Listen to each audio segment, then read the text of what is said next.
Just 2 races remain in the GT America powered by AWS season, and they happen right here in the racing capital of the world, Indianapolis, Indiana, and the famed Indianapolis Motor Speedway. Hello and welcome to the Brickyard. My name is Ryan Marine. Calvin Fish is alongside, and it's Amanda Busick down in the pits. It's a bolstered grid for GT America here on the season-ending weekend. We've got the return of the GT2 class, as well as 3 GT4 entries that are joining 10 SRO3 competitors, and still a championship in SRO3 that hasn't been totally decided just yet, but that can change in the next 40 minutes of racing. Right now, conditions are picture perfect in the state capital of Indiana, 73 degrees Fahrenheit. Track temperature coming down slightly as we get into the late afternoon and early evening, but it is still a wonderful day to be out at the racetrack, and great to see the return to the championship of a former champion. George Kurtz back for the first time since Sonoma. Yeah, and putting on quite the show there with a brilliant performance here in qualifying. Admittedly, an abbreviated qualifying session. Unfortunately, we had a red flag for a car that had heavy damage, and I don't think they're going to see the green flag here this afternoon. So I think there's only 4 laps out there, so it's important to get out there, get the job done. But George has been displaying really excellent pace anyway. Was probably one of the favorites to grab the pole position here today. Got the job done, and will lead the field to the green. He'll have the veteran Mamo Gidley for company alongside. That will be a row to watch when we come to the green flag. Starting a little further back in the second row, that's where you find the championship leader, Justin Rothberg. He has a chance to clinch the title today, no matter what his closest pursuer, Kyle Washington, does. If he finishes on the podium, the championship goes Justin's way with a race to go. And then, of course, even if he doesn't clinch today, he should be in strong position to clinch in the season finale tomorrow. This is unfinished business for Justin. He did win a GT World Challenge America title last year, but he did not win in GT America. Yeah, it was just, a single point shy, I think, at the end of the day. So it was a great season for him. He wanted to come back stronger, and he's certainly done that. And I think the only way that Washington can keep that title hope open is to win here today. Otherwise, just by taking the green, Rothberg will claim the title. Third member of the team is Amanda Busick, who is standing in the pits here at the famed Indianapolis Motor Speedway. Good afternoon, Amanda. I can say driver start your engines because it just happened down here. I saw the officials give the official sign to get this thing going down here, but you're talking about Justin Rothberg. He was getting put in his position, guys. He has that 5-grid penalty back starting at the back of this, only Rosh West next to him, but I was just talking to his team about it. They get fired up about this. It really gives some energy and anger into this team, so you know that Justin Rothberg is feeling the same way. You welcome back to George Kurtz, was able to talk to him ahead of this, and then Mamo Gidley on the outside of him. Asked him what he thought about of Indianapolis. He's like, I'll like it much better when I win. Any racing driver would agree with that. Probably at any track, but maybe more so here at a special place like Indianapolis. Road course, oval, doesn't really matter. If you have a chance to race at Indy, let alone win at Indy, you've done something special. Yeah, very much so, and that's why we see Mike Johnson, actually, who regularly runs the Archangel Motorsports team, making his return to driving after a 20-year absence. So he's going to be competing in the GT4 category here today. Put the car on the pole.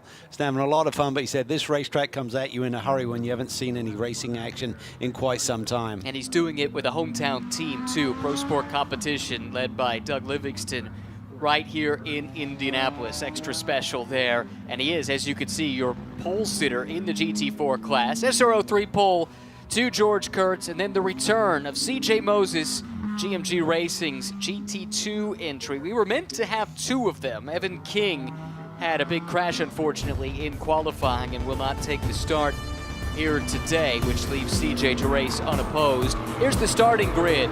On the pole position, it is Kurtz and CrowdStrike by Riley, car 04. Then it's Mamo Gidley, Ski Autosports Audi alongside. It's the return of the Callaway Corvette, Mirko Schultes, who's nursing a bit of an injury here this weekend. Justin Rothberg, trying to clinch a championship, will roll off in 4th.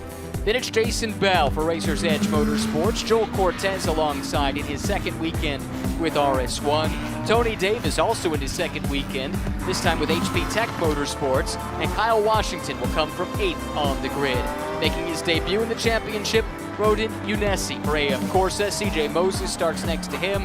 Rosh West did not set a time in qualifying, starts 11th next to the bull sitter in GT4. That's not quite true, actually. It's a separate start. Mike Johnson, though, leads that GT4 field ahead of Joe Petkus and Craig Lumsden from RCX Motorsport and Flying Lizard Motorsports, respectively. Great to have mixed class racing back in GT America. It's been a little while. It has, and great to see Mirko Schultes back again. He last competed on somewhat his home track at Sebring. He's a Florida resident these days, and haven't seen him since. So he certainly thought, well, let's take it back, dust it off, let's go back to Indy, see if we can kiss the bricks. He always seems to come good come race time, so let's see if he can lead up the order a couple of spots and be able to do that here today. I understand Mirko had a bit of a cycling accident, though, and is driving with a broken left wrist. That won't make things easy for him, but he's a gamer. He loves the chance to race, and he's got the ever-popular Callaway Corvette right there in the middle of the picture. Yeah, it's hard to miss that one. Even with my eyes, I can see his livery out there. Gets your attention, which I suppose is the idea. And this Callaway developed Corvette is really the first offering from Corvette in GT3, not officially from the factory, but with some factory blessing, and the predecessor in some respects of the C8 that we see racing in GT3 now all around the world. On the second formation lap now for GT America race number 1, which gives us a chance to head back to the pits. And Amanda.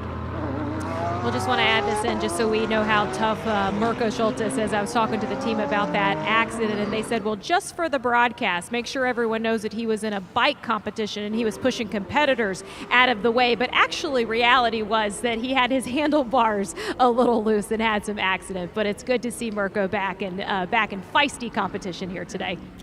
No place he'd rather be. He loves being in the middle of a dogfight. Suspect he'll get the chance to do just that, starting from the inside of the second row.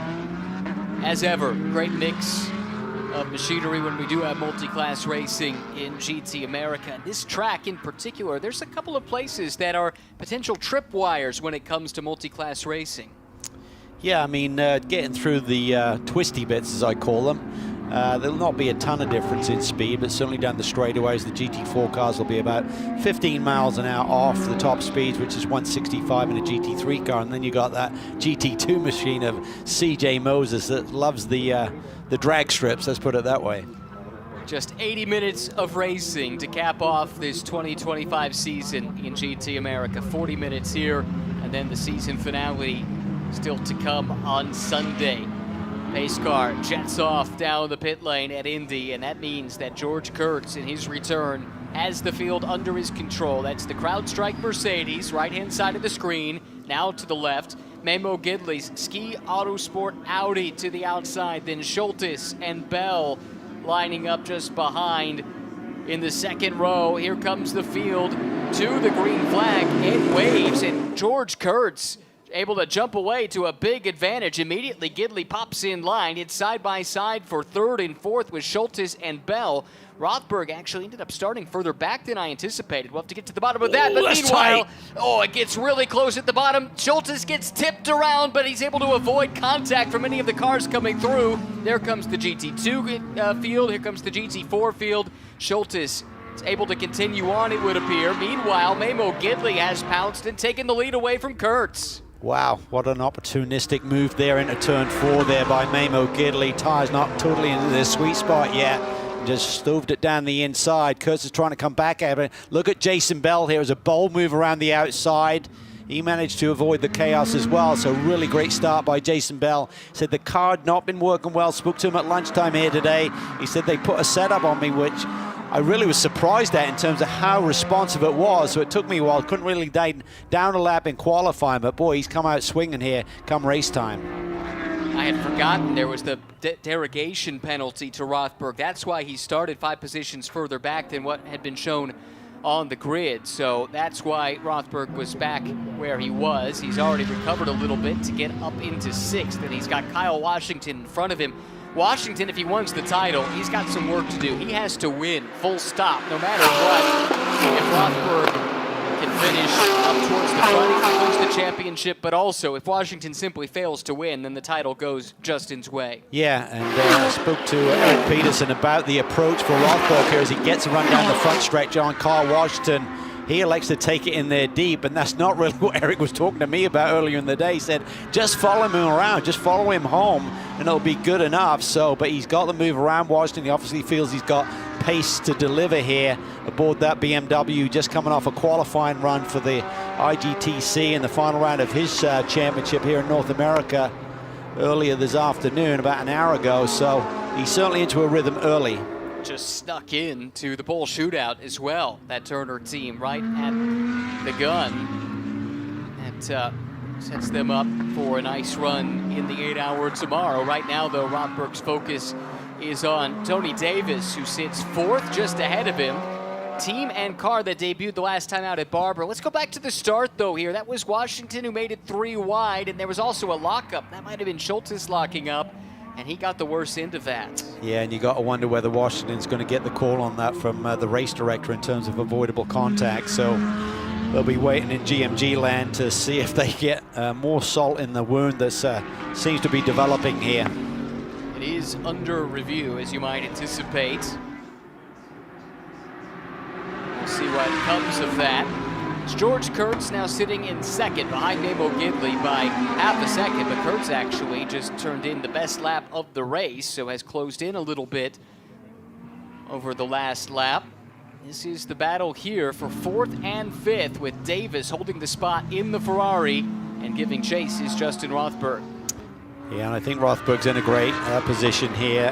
He knows that Washington essentially had to win this race, and maybe that's affected his decision in trying to get by him and trying to escape him a little bit, because he's really in a win-win situation with Gidley, Kurtz, Bell, etc. out front and leaping their way down the road. See Schwest there trying to make a move down Holman Boulevard into the brake zone. Big result for Rothberg the last time out, winning at Barber Motorsports Park in race number 2 to help pad that advantage coming into the finale. Let's watch this fight here. Schwest and Cortez. Schwest in the silver and black Chevy Corvette. Cortez for RS1 in the Porsche. Then to the GT4 battle, where Mike Johnson, in his return to racing, first time in 20 years, right at home at the front of the field. Archangel Motorsports with Pro Sport Competition. Aston Martin 007 and a healthy lead over Porsche Sprint Challenge veteran Joe Petkus. But Petkus has got a lap on the board, which is only a 10th of a second slower than Mike Johnson. So I think Mike had a really healthy margin in qualifying and free practice so far today. So not sure if Petkus has learned something here just following Mike around for the first 3 laps, but he's hanging tough. Not too far behind him, a couple of seconds back. Cortez harrying Ross Schwest. We saw him kick up some dust just a few moments ago. Cortez, another driver who comes from Porsche Sprint Challenge Racing, sitting right behind a former champion in this series, albeit in the GT4 class. Yeah, and what a way he did that year. Just pipped Jason Bell that day by sweeping the weekend here at Indy. Is that 22? 23? I'll tell you in just a second. They all blend together these days for me. It's 22. Exactly right. By the way, race control viewed that start. No further action. Wow. That is a stay of execution for Kyle Washington's championship hopes, but right now he's 6th, and again, that won't do the job. Needs to win. I would have to say, because of that decision, they must have felt that he got pinched there and got put in a no man's land down over the curb and obviously the dust and off the racing line. So they must have looked at it where he was kind of alongside and someone came across on him. He ultimately locked up, got over the curb and got into the back of Schultes and turned him around. So curious to get the full debrief on that one. Mirko has not continued, it should be noted. He has not completed a lap, so his day appears to be done early, and that is really tough to see. Hope his wrist is all right. You do wonder about that when you have the contact that tips you into a spin. See Washington there getting back into his groove. He's going to try and harry Rothberg a little bit. But it could be a futile attempt because, as we said at the start of the show, he has to win here today to keep the championship alive going into the final day of the racing season. Points as they run. Rothberg extending the lead by virtue of being ahead of Kyle Washington at this stage. 25 points to win one of these races, so as long as the margin is greater than 25, especially with Rothberg owning any potential tiebreaker, then that is job done. And tiebreakers really don't factor into the equation here because Rothberg's lead is so commanding at this point. Yeah, and on the season, Rothberg has 6 wins, Kyle Washington has 3, Gidley has a couple. Have been spread around pretty nicely this year. Mamo Gidley looking for another win. He leads this race, pulling away, but only slightly from George Kurtz. George, though, has company in the form of Jason Bell. Great to see Jason back on it once again. Went through the doldrums at stages in the middle part of the season, but he has been on the pace here this weekend, sits a strong 3rd. We'll keep an eye on the fight at the front of the field. Let's get an update on Mirko Schultes with Amanda. Yeah, Ryan, I just got down to the team. They were more aggrieved than I thought. I wanted to check to see, Calvin, you were mentioning Mirko's wrist. Actually, there's more damage to that Corvette than may have what looked on camera. Tire went down, and now they're back in the, Mirko went back to the garage so they can assess the rest of it, guys. Now he's needing some help to get back to the garage, as we can now see. Thank you, Amanda. Mirko out of the car and watching as it gets loaded onto flatbed. He doesn't seem to be favoring that wrist, so hopefully he didn't take any further injury to that. Can live to fight another day here. But Rothberg looks to be on the way to a title here, sitting as they run. Just over 31 minutes left in this 40-minute motor race. Gidley up front has the lead, just over a second over George Kurtz. Fastest driver on the racetrack so far today is Jason Bell at a 125.378. That is really a great indicator for Jason that he's feeling at home with this setup. Jason was toying with the idea of running in the 8-hour this year, and there were a couple of different potential driver lineups tossed out there, some of which would have been fascinating, but settled instead on focusing here on GT America, and it seems to be paying off because he is looking right at home, really comfortable. Another driver that applied his trade for a number of years in the GT4 category here in GT America before making this step to SRO 3. Kyle Washington sent into turn 4 there and just kept it together there. He's out in the grey, out in the dust there, just missed his turn in point a little bit. He's feeling it, and I'm not sure if Sofronis and company are telling him from the GMG pit box what the situation is, but you know, one of the agendas was to go out and beat Rothberg here today, but I don't think it's going to be enough looking at the calculations. But he's just out there trying to fight and see if he can somehow get his way towards the podium. But right now those top 3 are streaking away a little bit, kind of gap the rest of this pack by a handful of seconds so far today. 2 seconds from 1st to 3rd, and then you go another 3.6 seconds back and you find this scrum led by Tony Davis, who again made his series debut at Barber the last time out, finishes a 5th and 6th in those 2 races, comes from Ferrari Challenge, where he was the North American Trofeo Pirelli runner-up in 2024 and won the Copa Shell M class in 2022. And was really impressive with his speed there. I was certainly impressed. I didn't know much about him and his history as what sort of stuff he'd run before outside of Ferrari Challenge. So made that move into our championship and had a really, really solid weekend. Didn't quite work out at the end of both races, but did show really good pace. Team HP Tech Motorsports from Miami, Florida, headed up by Jorge Herrera. They have been active in Ferrari Challenge competition for a long, long time, and actually saw a quote from Jorge saying, you know, we're only running 1 car on a weekend. That seems like vacation. I mean, they're used to running half a dozen or more Ferraris on Ferrari Challenge weekends. They've already announced plans to be in this paddock in some capacity next year, whether that's in GT America or possibly GT World Challenge America, still to be determined, but it would certainly be a welcome addition. The team has been right at home from the word go. Yeah, there's a lot of interest in GT America for next year. The rumors are to believe, boy, we could have a bumper grid as Kyle Washington really puts the pressure here on Rothberg. Gets to the inside. This is dicey. The cars are really loaded up. Coming through that final corner on the front straightaway. You have a touch there. It could be a big one. That was really tight between those two.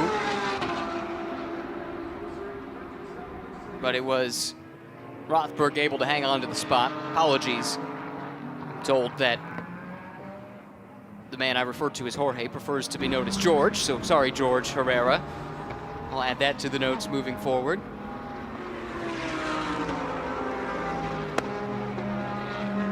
Great shot here from the drone, giving us a totally different perspective of that first sector. It's turn 4 we're looking at there, and then you kind of set up so much rhythm needed through the two kind of infield sectors that we have. The next one coming up here, this is turn 7 and the Holman Boulevard. Big brake zone, bumpy there in the brake zone. And then through here, you just need the car to be super compliant, really up these curbs and see if you can just somehow maneuver the car through there a little bit more effectively, like Kyle Washington is trying to do, than the driver he's chasing in front of him, champion-elect Justin Rothberg.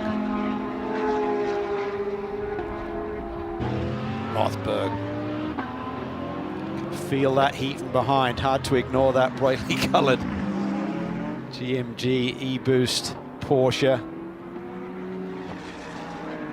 Always a fan favorite livery. Can't miss it. Nice sample of the varied soundtrack you get in GT racing these days. Turbocharged Ferrari comes through, then V8 BMW, followed by the flat 6 Porsche. And a flat plane crank V8 in the Corvette just behind, so nice variety. Schwester's closing in on these guys. I think another couple of laps and Ross Schwester could be knocking on the door of Kyle Washington there, 4 P6. Had a disaster of a qualifying session. I guess with that Corvette, there's no real signal whether the pit lane speed limiter is on, and that's how he explained it to me at lunchtime. He jumped in the car and took off and immediately was speeding, said, oh, that's a problem, and then got back out there, had a quick spin, and before he knew it, we had a red flag and didn't lay down a representative time. Ross has had a really good year, picked up a couple of wins, also finished on the podium.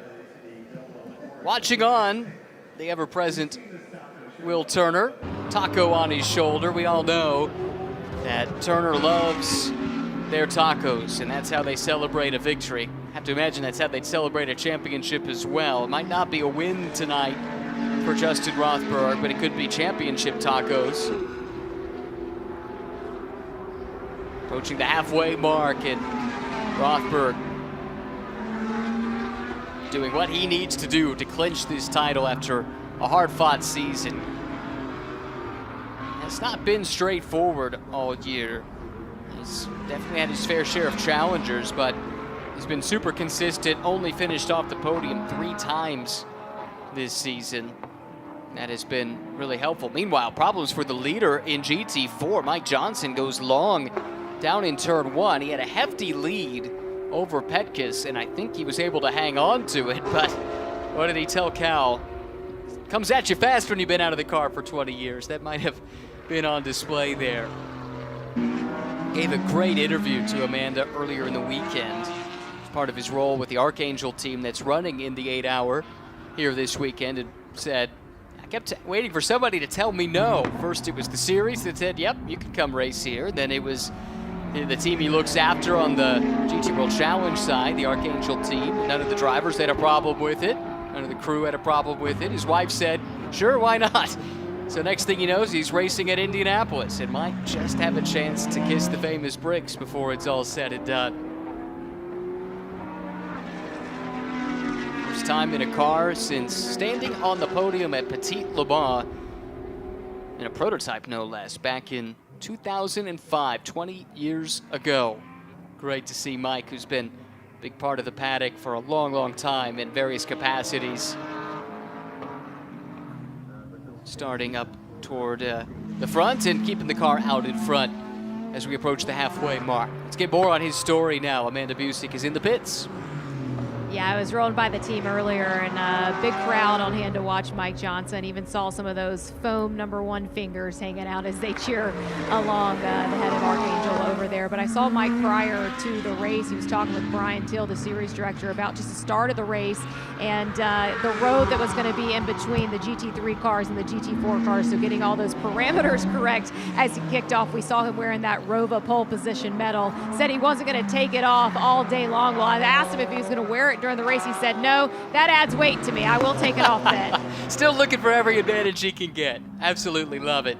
Mike cut his teeth racing SCCA Club racing in Spec Racer 4, did some F2000, Formula Ford 2000, it was then known, racing in the mid-90s into the late 90s, and then raced and mechanics, worked as a team owner, Archangel Motorsports for many years in American sports car racing, held a lot of different roles. Has also provided opportunities for a lot of people to break into the sport, whether that's mechanics or drivers, in some cases both. Really cool story, though, to see Mike back behind the wheel. Cool story here, too, is it's now a 4-car battle headed by Tony Davis, who has been unflappable through the first half of this race, keeping the championship frontrunners behind him, Rothberg and Washington, and Schwest is right there, too. Yeah, and Washington again really attacking the entry there to turn 4, a little bit wide, no little wobble, but he certainly wants to widen his hands getting through that corner, try and get a big radius. Schwest has dropped back here about a car length here, so I'm not sure if he had a little bobble there getting through that first sector or not. I think for Washington, on the lap he's as quick as Rothberg, but I think Rothberg, as we always see with that BMW, a little bit stronger at the end of the long straightaways here, so that kind of takes away the temptation for Washington to think about making an out-braking maneuver. Now suddenly Schwest is right there with Washington again. It's like a concertina effect here through this racetrack with the various brands represented. Don't sleep on the Porsche either. Joel Cortez is matching this group 10th for 10th over the last few laps. It might even be inching just a little bit closer. All of this, by the way, is happening some 10 seconds behind race leader Mamo Gidley. George Kurtz is keeping him honest. Just over a 10th behind, and then it is Jason Bell, who's dropped off that pair slightly. Look at this run, though. Rothberg takes a peek to the inside. Will Davis fight the challenge for the position a little bit?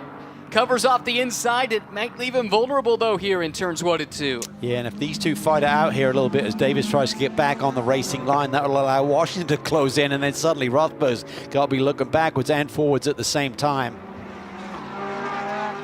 Coming around turn 4. Now this is the quick chicane. Turns 5 and 6. Ferrari gets through there nicely, very nimble. Going defensive, though, down Holman Boulevard. Rothberg shows the outside, then pokes the nose to the inside. Ooh. Davis again covers off the middle of the racetrack. Rothberg's got to be careful, though, because he kind of went back onto the racing line, which he's entitled to do, but Washington had a big run there, and it wasn't that much gap between the two cars there as he made that move back. Yeah, it's an interesting one, isn't it? Because a movement in reaction is deemed to be blocking. I'm not sure, though, that that really was about playing defense, but it has the same effect. It does, yeah. I think he was just trying to sort out getting a run on the Ferrari through the next sector, but suddenly Washington had almost filled that gap, and you called it. Cortez is right with this group all of a sudden in the RS1 Porsche. Ferrari leads a BMW, leads a Porsche, leads a Corvette, leads a Porsche. Gotta love sports car racing. Just past the halfway mark. 4th, 5th, 6th, 7th, 8th, all together.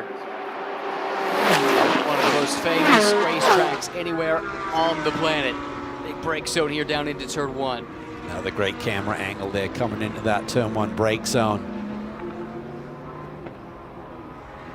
Rothberg on the headlight flashers there. He'll try anything at this point. He has been utterly stymied by Davis, who has had to get a bit defensive here the last few laps. They've got some traffic. I think that's Craig Lumsden up ahead. 3rd place in GT4. This could get interesting. They're going to get right to him as they get down into that brake zone, and he's got a number of cars he's got to try and get out of the way of. Not the easiest thing to do. Top 3 clear him. Schwest fills the gap. So too does Cortez. So all 5 now are clear of the traffic. Up the road quite a little bit, actually, is Petkis, who's dropped off of Johnson now, nearly 30 seconds behind in second, but comfortably in second, ahead of Lumsden at this stage. You're right, though. Davis has done a really nice job of not cracking under the pressure. Rothberg's obviously thinking about championship day, and oh, Washington, did he get into him there? That was really tough. It was just a wobble from the BMW, trying to get the power to the ground maybe versus contact. A little bit of breathing room for Davis, but let's see how quickly it disappears as the BMW stretches its legs. It's like a Christmas behind him. Kyle Washington celebrating early. All the colors and the lights, yeah, I see where you're coming from. The ITTC race, you're only allowed to do that 3 times between 2 consecutive corners. I think Washington's going to have carpal tunnel syndrome. Anything at your disposal, right, to gain an advantage? Why not?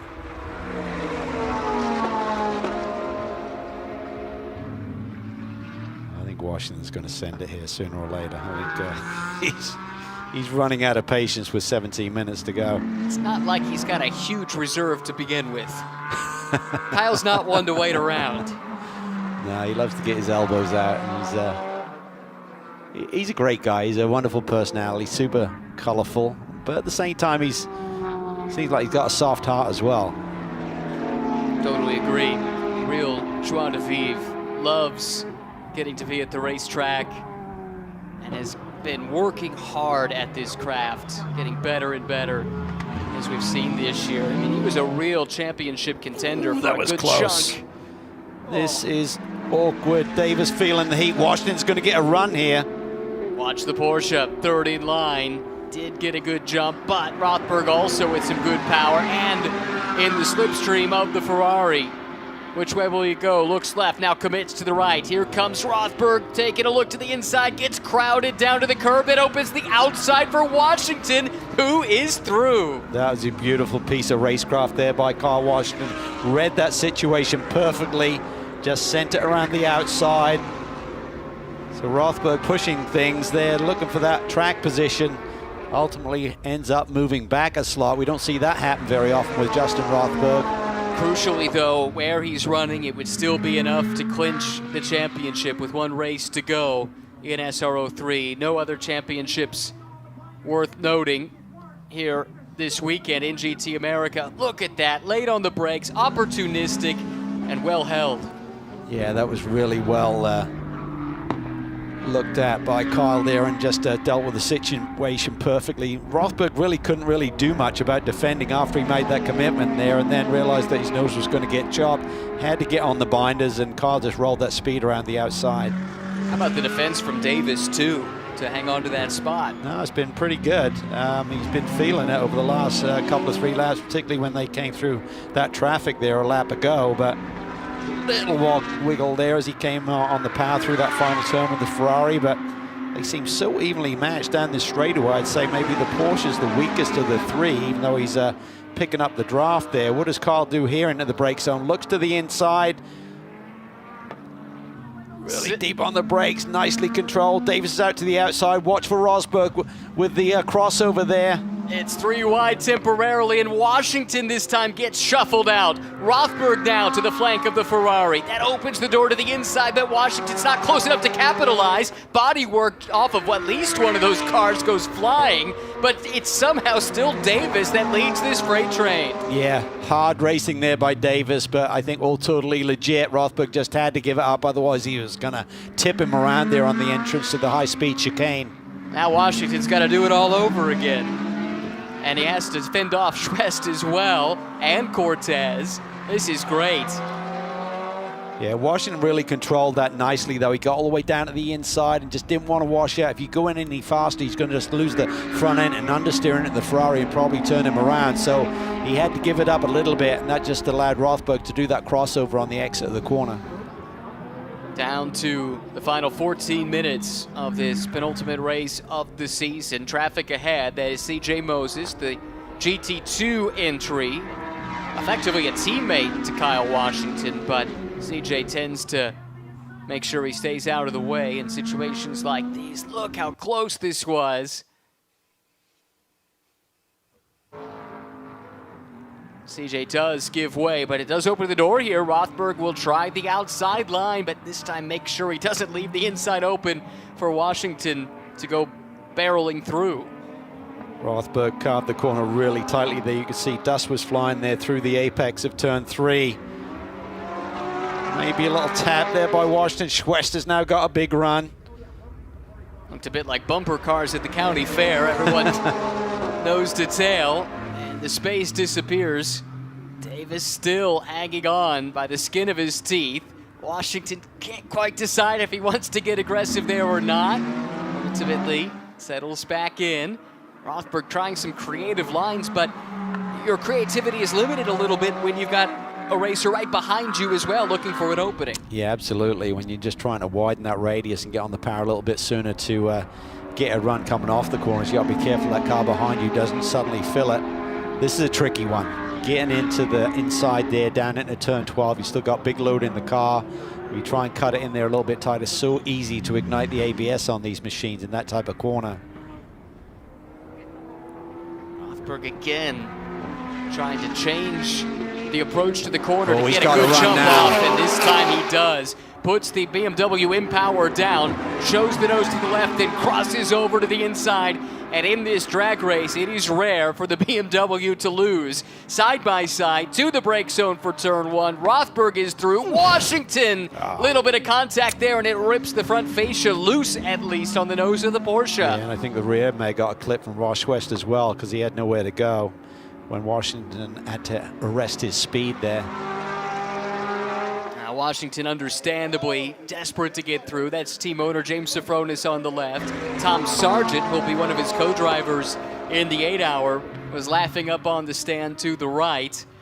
James, of course, was on track earlier today, won himself an AM-Class championship in McLaren Trophy America. Let's look at this again. See this, Davis is going to suddenly cut back in there. Washington's already filled that, and he just tears the bumper off that Porsche, and Schwest is so close as well. I think there was a little bit of contact as well on both ends of the Porsche. Bodywork flapping, but it looks like it's not trying to make a bid for freedom at the very least.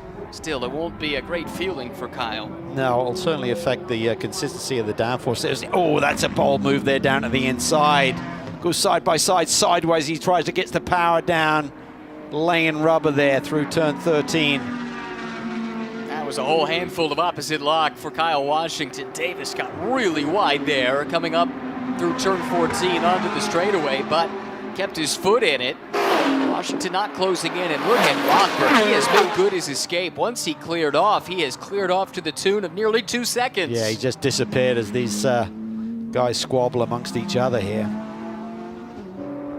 It's become a feud now for positions 5, 6, 7, and 8. Cortez at the end of the train. Schwest just ahead. Then Washington and Davis. Front Gidley continues to lead over Kurtz now. That gap up to about 5 seconds. So great performance by Ski Autosports here once again.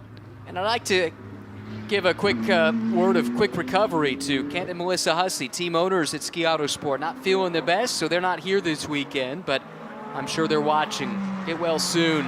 It's not quite the same not having you at the racetrack. Two of the great characters in the paddock, and they have been such staunch supporters of GT America in particular. Let's not forget, Gidley only comes into this race 24 points back of Kyle Washington, so if he could sweep the weekend, you never know. It's certainly on the cards the way they're running right now. It'd be a big swing in the points here today. Washington is shown as 6th, but he would score 5th place points because Davis, having made his debut in the second to last round of the championship, is ineligible to score points and is invisible for points purposes. So Gidley would close down to 19 points back as they run. That's the math that I've done. Meanwhile, here's Schwest and Cortez. This is really Cortez trying to attack Ross Schwest, but Ross is able to fend off the challenge.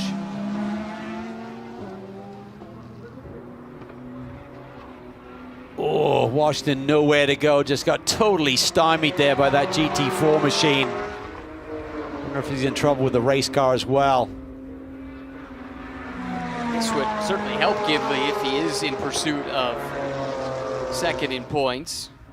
It would now be 6th place points for Washington. Just let Cortez through as well. Now, that's how quickly things can change in this game. Look at the championship as they run, and it has closed in a little bit further.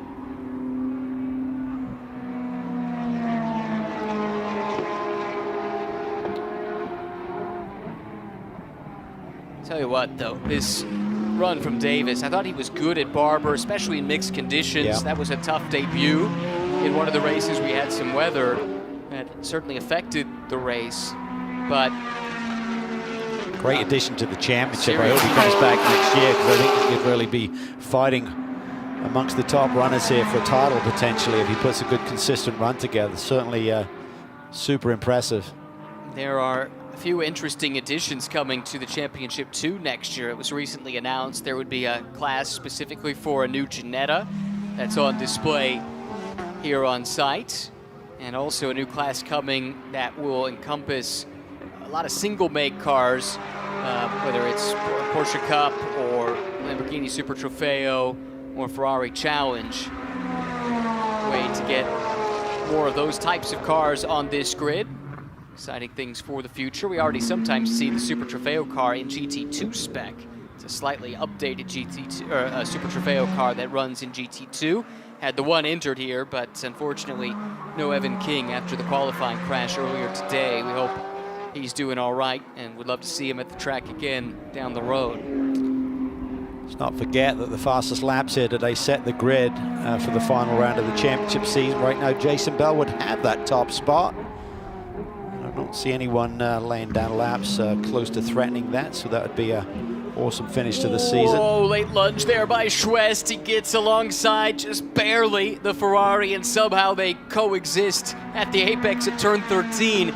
We've seen passes made there in the past, but it takes some cooperation. It does. It can go wrong oh so easily. So great heads-up driving by both of those guys to survive that moment.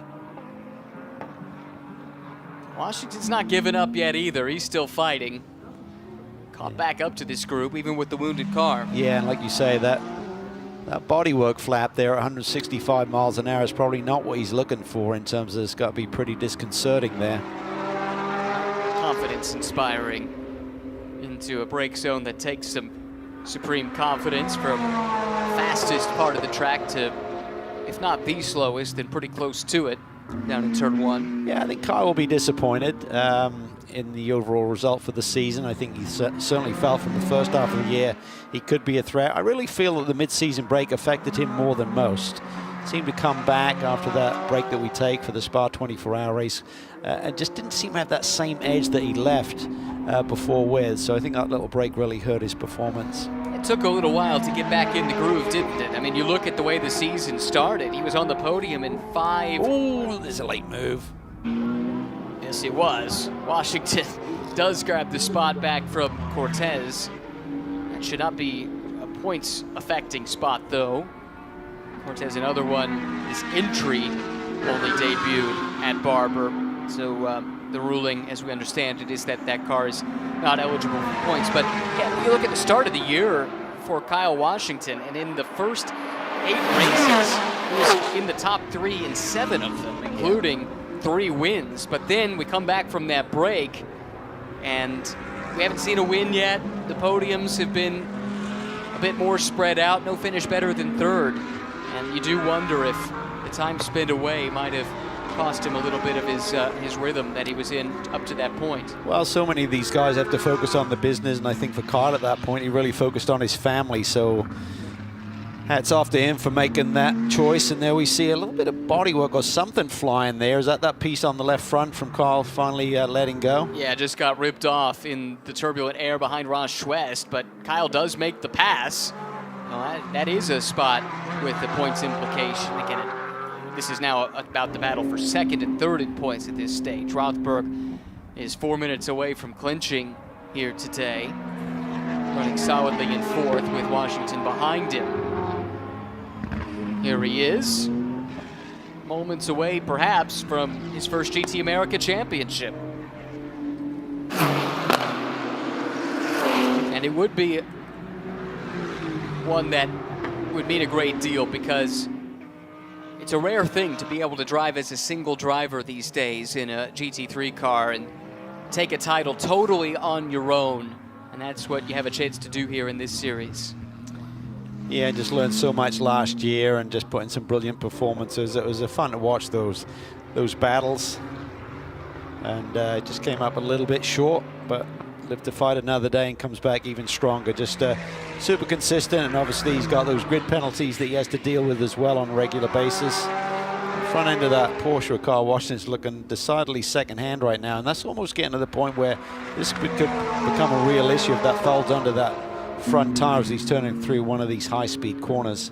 It's true. Needs to hang on 3 more minutes. A little bump there down into the brake zone for turn 7 is not going to help that situation. No. It really just changes things in terms of the consistency of how well that front splitter is working. It's doing a great job to hang on. Still keeping pace with the same group of cars he was running with even before the damage was sustained, but it looks like he'll have 2 more laps when he comes around to try and make that car last. You could hear from the high cam there, the car's actually dragging the ground there with that left front body work. He's going to ramp up to about 165 hit at the front straightaway. Probably a bit of a parachute as well without the aero effect that he's got.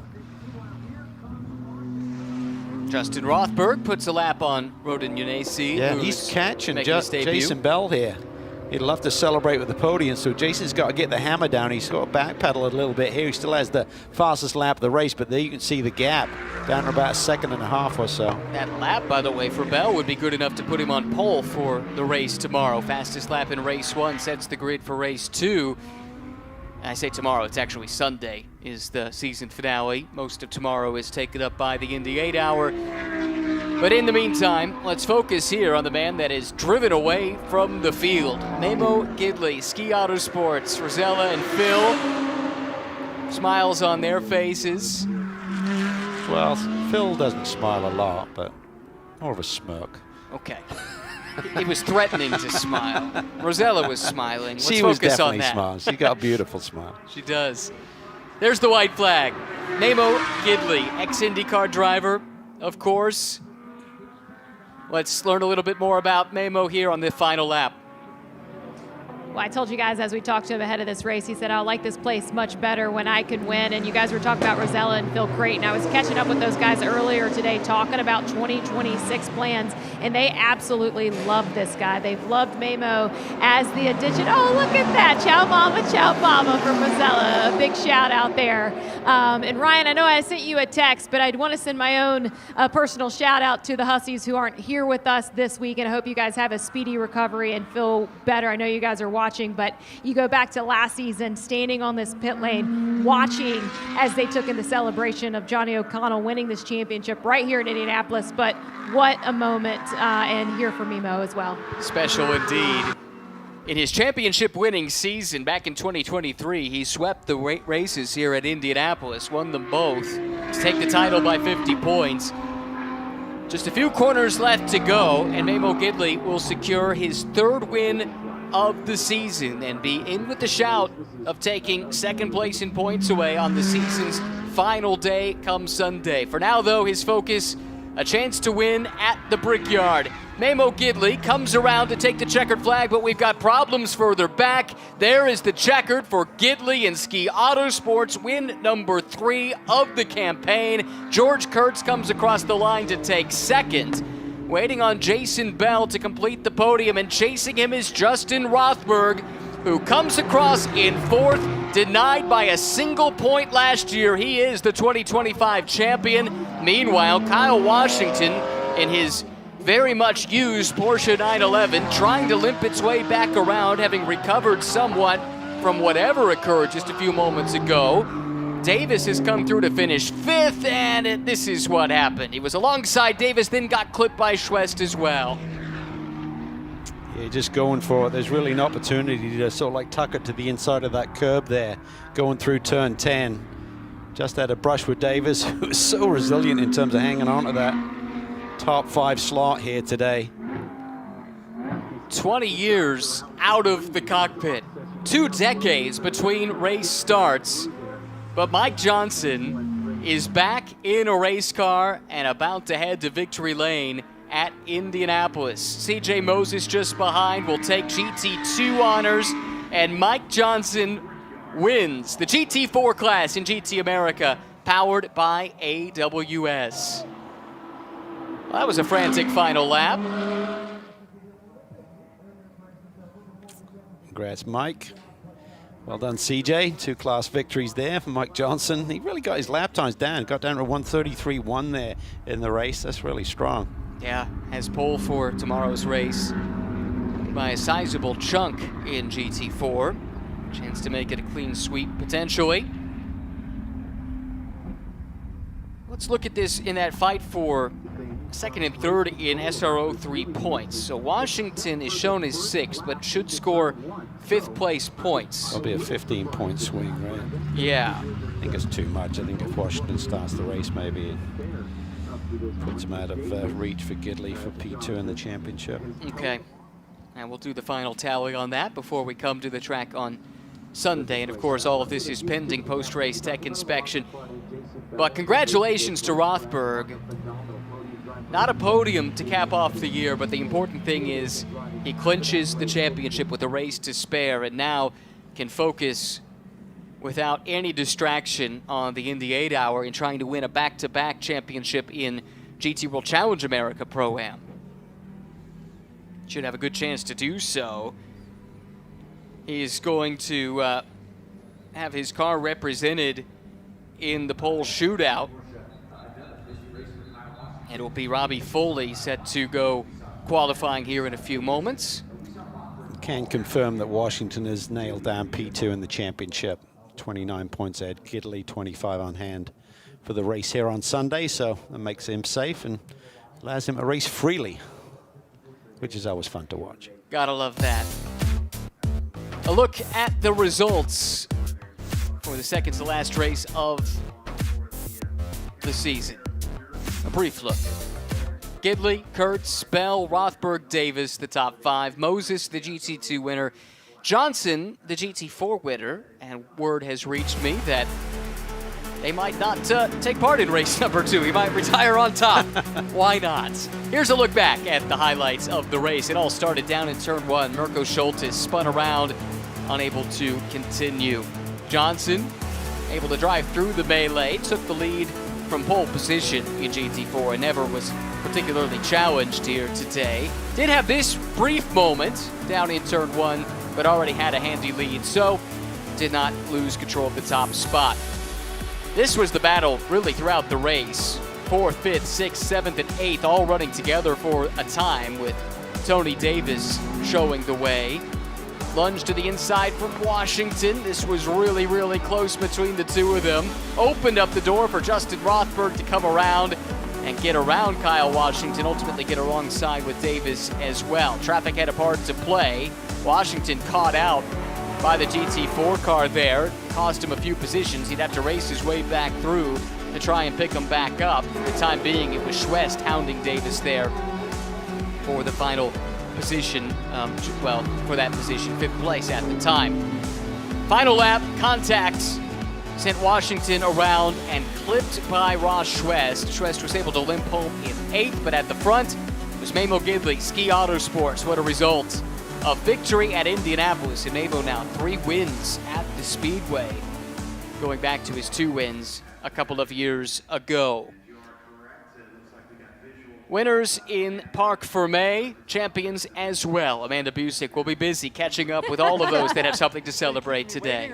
Come on, Let's go to Amanda. He's like, you guys keep me waiting on my interview. And Mamo, you just said, I like this place so much better now. Winning here at Indianapolis yet again. We know the Huskies are watching at home. What do you want to say to them? Yeah, winning here at Indy is so great. I mean, it's such a traditional place, and I come from traditional family members, and I just love it. And it's too bad Kent and Melissa are sick for this weekend. They're not able to celebrate, but they believed in me and they put me in this awesome Audi R8, and the ski team just did a great job. We struggled early on and we were fast at the end, so it was awesome. Congratulations to Justin Rothberg on winning the championship. We're going to talk to him tomorrow because I heard Mike Johnson might not race tomorrow, but you leave here a winner at Indianapolis no matter what with some hardware. This was the goal, wasn't it? The absolute goal, and that's a lot of work.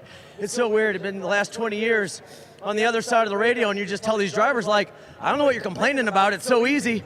And now you do it, and you're like, oh my gosh, that is really, really hard. But special thanks to SRO for giving me the opportunity. They didn't have to do that.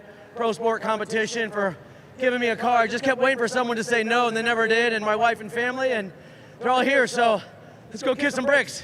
And that is what we live here in Indianapolis. That is your first race here for GT America. We'll see you guys on Sunday.